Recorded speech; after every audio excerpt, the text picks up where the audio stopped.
Hello everyone, this is Jimvi.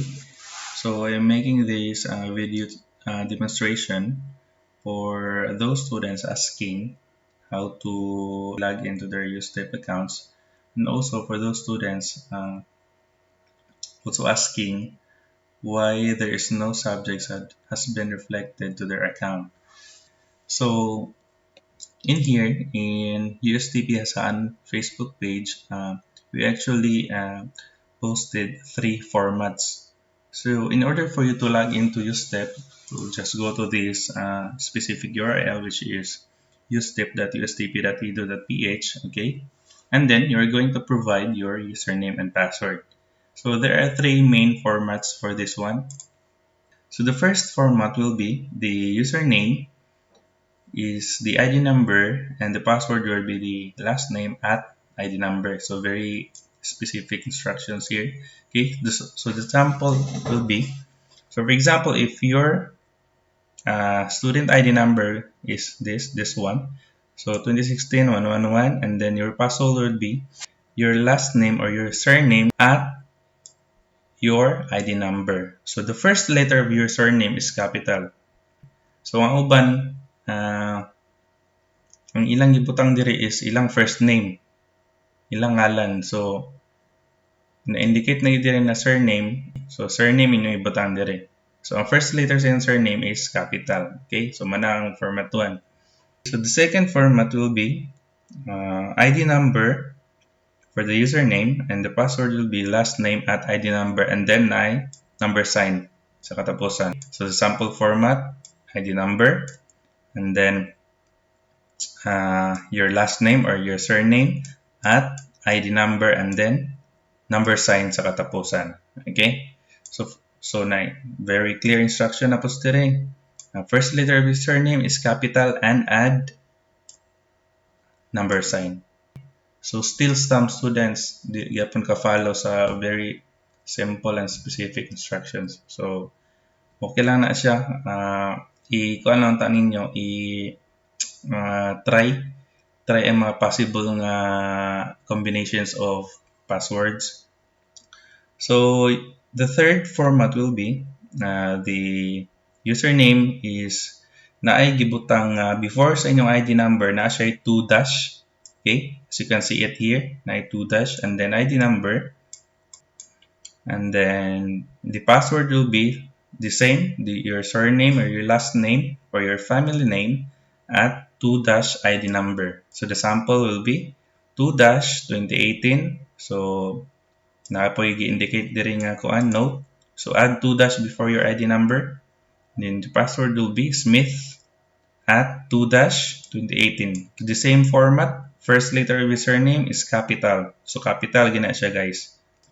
Now, usually ang mga old students is kani nga format ang gagana sa ila.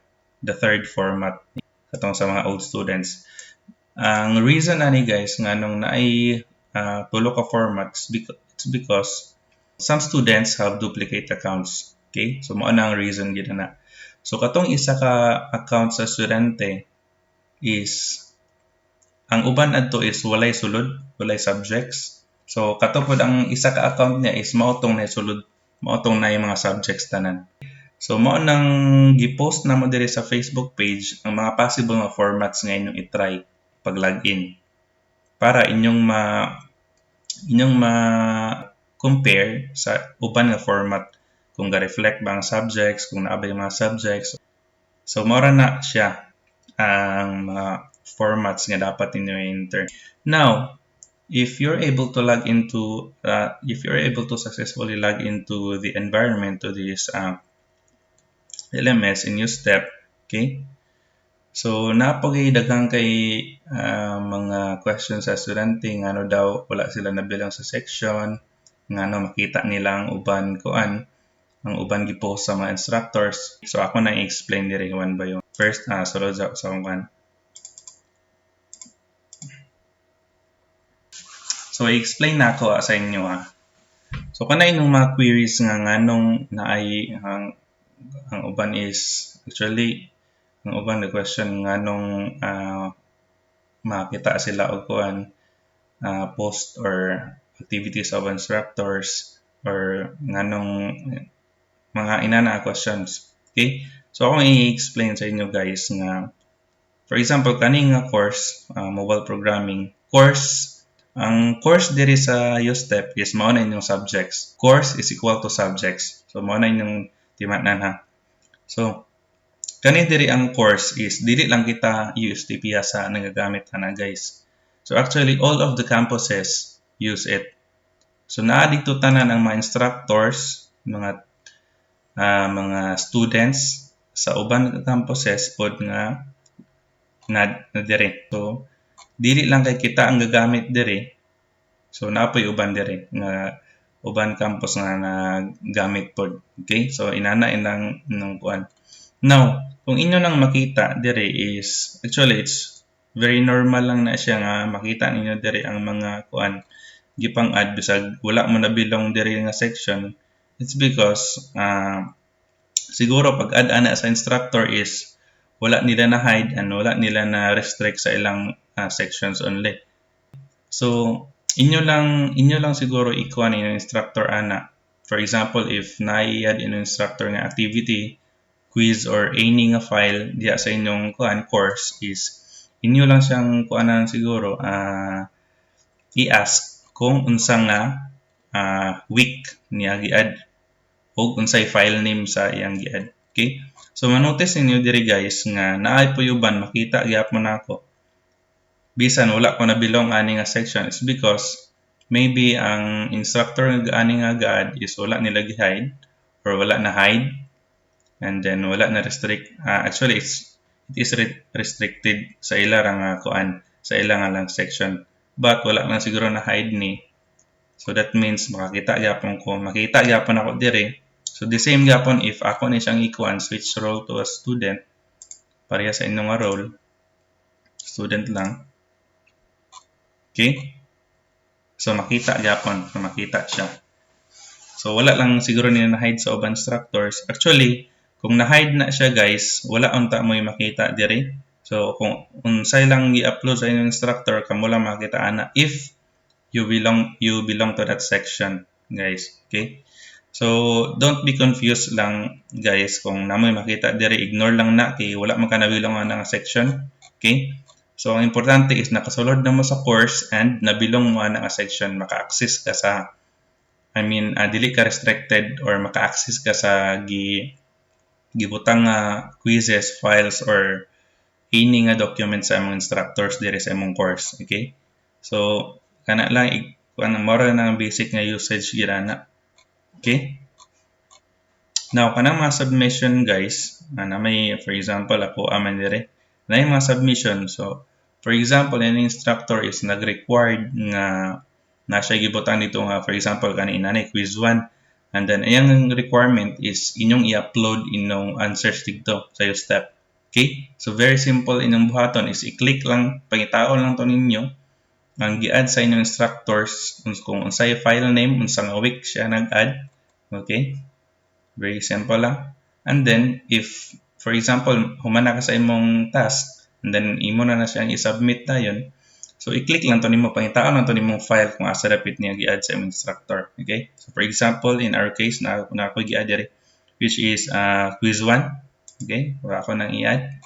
So, inani ang inyong mabutang. Okay, submission status.